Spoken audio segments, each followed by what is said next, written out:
ఈ జగన్మోహన్ రెడ్డి రోజు దాంట్లో అవినీతి జరిగింది, దీంట్లో అవినీతి జరిగిందని చెప్పి మాట్లాడుతూ ఉన్నాడు. అవినీతి గురించి జగన్ మాట్లాడే అర్హత ఆయనకి ఎక్కడుంది?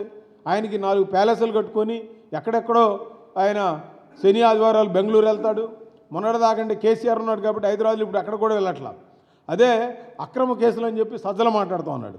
సజ్జలకి ఏ అర్హత ఉందని మాట్లాడతాడంటే, ఉన్నప్పుడు ఒక షాడో సీఎం లాగా బిహేవ్ చేసి డబ్బులన్నీ కూడా వసూలు చేసి అక్కడ పంపించిన వ్యక్తి ఆయన.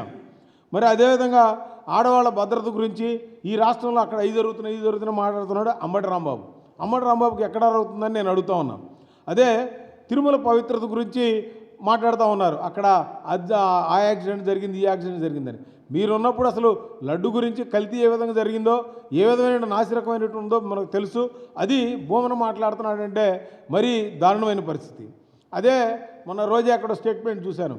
అది సంస్కారం లేదు, వీళ్ళకి అసలు సంస్కృతి లేదని మాట్లాడతారు. రోజా గారు కూడా సంస్కారం సంస్కృతి మాట్లాడుతున్నారంటే ఇది మరీ దారుణమైనటువంటి పరిస్థితి. అదేవిధంగా అవినాష్ రెడ్డి మొన్న అంతా హింస జరుగుతూ ఉంది, ఆ హింసకి ఏదో ఒక ఆయన మారుపేరు అన్నట్టుగా మాడుతున్నాడు అవినాష్ రెడ్డి.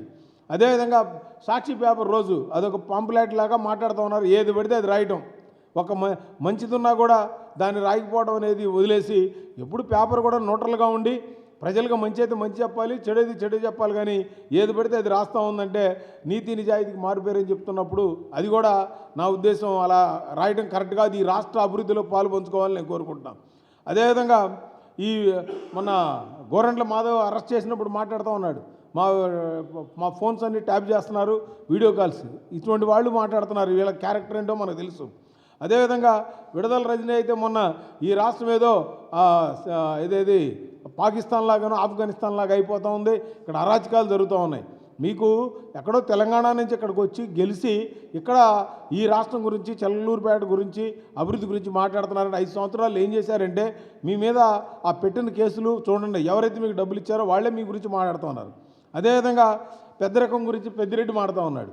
ఏది ఈ రాష్ట్రంలో చాలా నేను నీతివంతుడిని అని. మరి మీరు ఏమేమి గనులు, మీరు ఎలక్ట్రిసిటీలో ఉండగా ఏమేం చేశారో మొత్తం అందరికీ తెలుసు. అదేవిధంగా ఈ రాష్ట్రంలో అప్పిరెడ్డి కూడా దాడుల గురించి, పార్టీ ఆఫీసుల జనాల మీద దాడుల, మాచర్ల మీద వెళ్తున్న జనాల మీద, బీజేపీ వాళ్ళ కార్యకర్తల మీద ఏమేం చేశారో అంతా తెలుసు. ఈ రోజున ఈ రాష్ట్రంలో ఇటువంటి నాయకులు ప్రతిపక్షంలో ఉన్నారు. వీళ్ళు ఇప్పటికైనా కనువిప్పుగా తెరిచి, కళ్ళు తెరిచి ఈ రాష్ట్ర అభివృద్ధిలో పాల్పంచుకోవాలని